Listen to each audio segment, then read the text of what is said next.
Hello everyone, my name is Ryan Cam and welcome back to the horror movie Iceberg podcast. This is the show where myself and Russell Howell watch disturbing horror movies until we tap out. And we're still here talking about some stuff, Russell.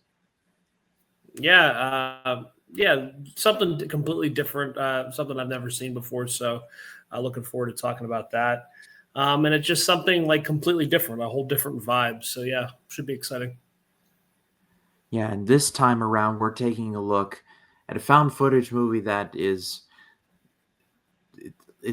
it seems like something that seems like like a joke, but it is a real thing, and it's from a guy that would go on to do some very good things in the 2010s and into the 2020s, and we're going to be taking a look at it today.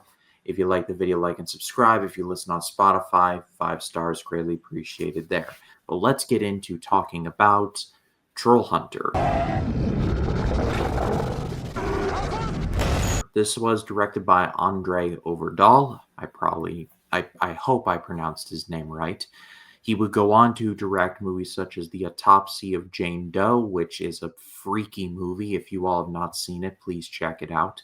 Same thing with Scary Stories to Tell in the Dark and The Last Voyage of the Demeter. He is a fairly consistent, good director. I think Russell can back me up on that one. And this is, I don't know if this is his debut necessarily, but this is the one that he would this got him started. And as the title suggests, it's about a group of students who learn of a series of bear killings, and it turns out the bears are being killed by trolls. Not the internet kind, like actual under the bridge trolls.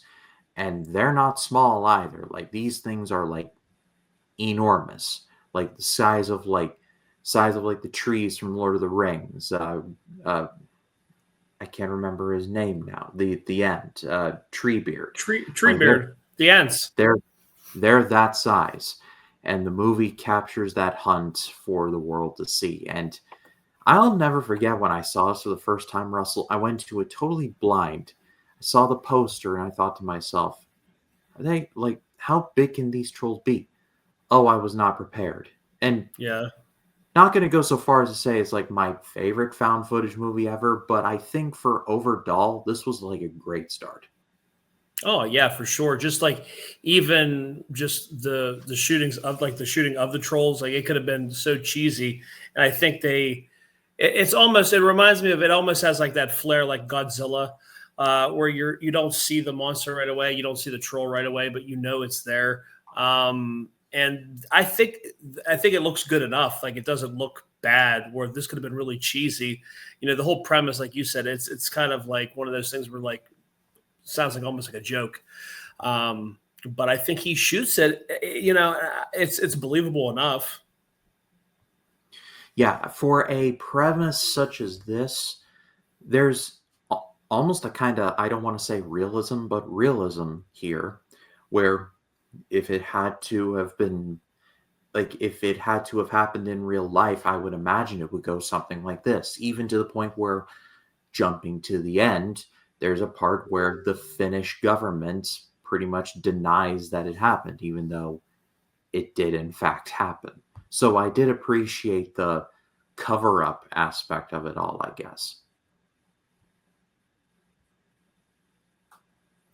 Yeah, and I feel like those people that are just the people that inhabit that area are really stupid. Like the one, like they were like, oh, it was a tornado or whatever, a hurricane or tornado, and it was like, you didn't hear it, and he was like, no. And it's like, well, obviously you would probably hear that, and like how they were saying, like how does nobody see these giant trolls wrecking havoc? And breaking down all these trees and brush and stuff like that. It's completely crazy. So the townspeople are very stupid, I think. Yeah. Definitely. And there's also a thing where it's not like the trolls are not like well hidden or whatever. Like out at night, like here they come and they make a whole lot of noise. So it's definitely the feeling of like someone should have noticed, unless the cover up goes so advanced that like like they're like doing the Men in Black thing, where it's like, yeah, you didn't see that. Yeah, It's like, yeah. man, that tree just fell over. Man, y'all need to fix that. Like, unless that's happening, then I don't know.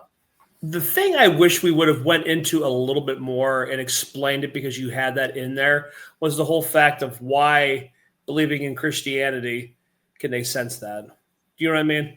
That they really never touched on that. Like, like even the camera person that they get near the end, I think she is a Muslim or whatever.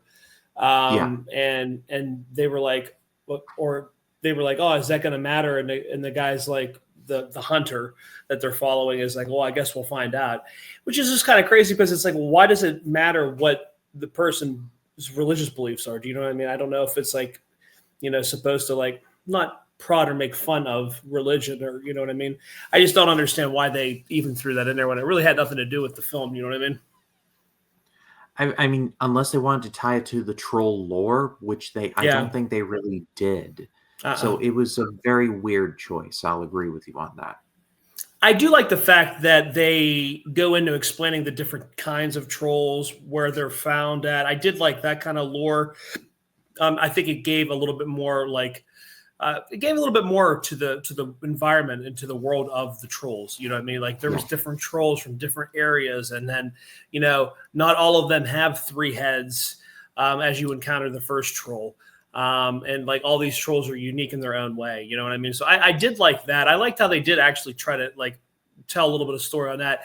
I just feel like some of it was kind of rushed. And then all of a sudden it's done. You know what I mean? The movie's over. It's like, okay, but wait a minute. We had a lot of good ideas there. And it's kind of crazy that, like, even when we were talking off air, that this movie never got a sequel. Like, you figure, you have so many different realms and possibilities to explore. I feel like we left something there. Yeah, and what's even weirder is that it's not like the troll side of things is like necessarily died out. I'm gonna look it up right now, but Netflix has like their own like troll movie like up there right now. Like a troll and a troll 2. Not the oh my god troll 2, but they have an honest to god troll 2 that they are releasing in like days as of this recording, like December 1st. It's funny because So I remember that troll movie when it first came out to Netflix. I didn't see it, but I remember that was going to be such a huge deal for Netflix bringing this, like, because it was straight to Netflix, I believe, wasn't it?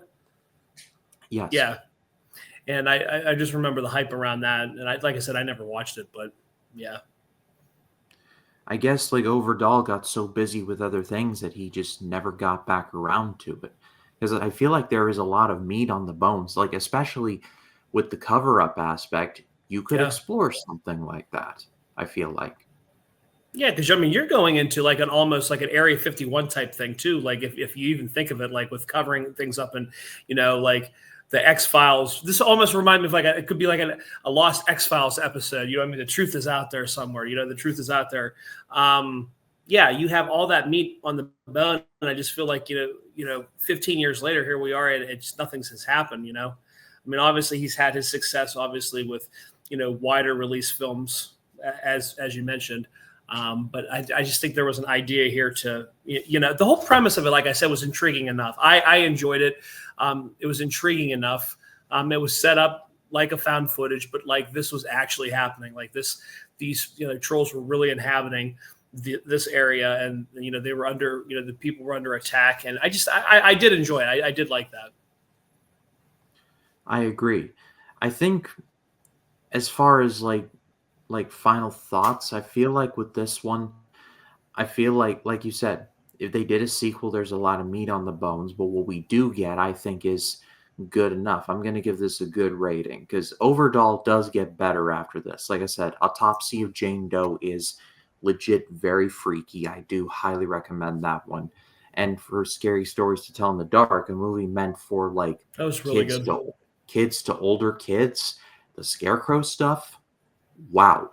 Like Yeah. that freaks me out, like just thinking about it. So again, it's not a Scary Stories to Tell in the Dark review, but my point is that Overdahl off to a good start with this one, but then gets better hit the more his career goes on. Yeah, and like I said, I appreciate the, I looked at IMDb budget wise. I don't think the budget was different though, because it says this was in Norway.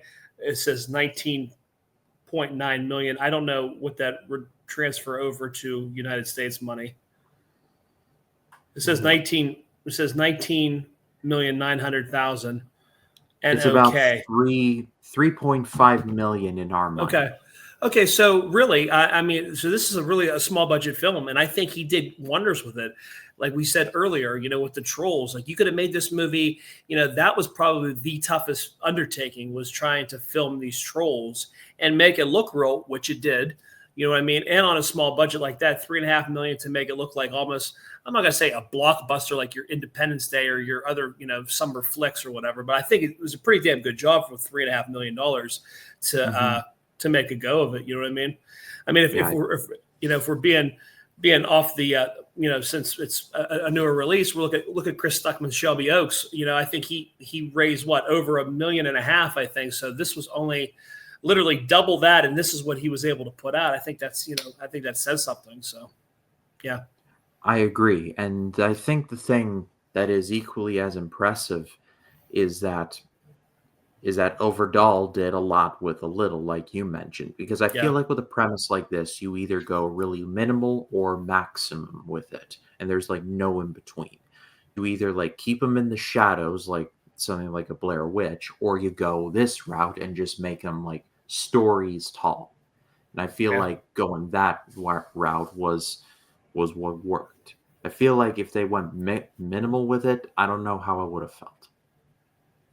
I don't think minimal. You had to have seen it more. I don't think you could get away with like a Jaws type, you know, approach to it. You know what I mean? With like the score being the haunting element in there, and always knowing that the shark is there. I think that plays completely different. Just because, well, it's Jaws. It's a classic, but still, I don't think if you don't see like a good enough shot of the troll or the trolls that we saw like subsequently after the first three-headed one, I don't think it works. I think I think he did enough with what he had, and I think it was good enough. Yeah. But I pass it off to all of you. What did you think of Troll Hunter if you have seen it? Let us know in the comments. We'd love to read what you have to say. And Russell, thank you so much as always for doing this with me every Friday. Tell the people where they can find you. Yeah, Notorious by Chance is the Facebook group. Also, Notorious by Chance is the podcast. Notorious by Chance on YouTube. Also, Left Side, Strong Side Chance, and the other guys have been doing a lot of football content. So as the football season goes on, check that out, because they post pretty much a couple times a week, because football's all the time. So yeah, check that out. And we've got to get better at the beginning of the year. X and TikTok, NBC podcast. So yeah. All those links will be down below. Subscribe to them over there.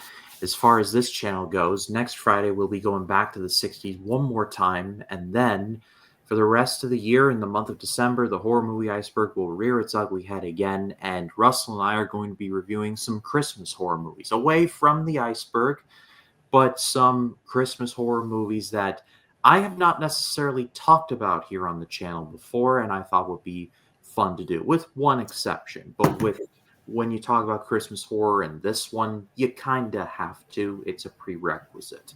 And I'll just leave it at that. But the Christmas horrors will be all throughout December, every Friday in December, to tie in with Christmania 3. But for Russell, my name is Ryan Cam. We will see you all in the next one. Y'all take care.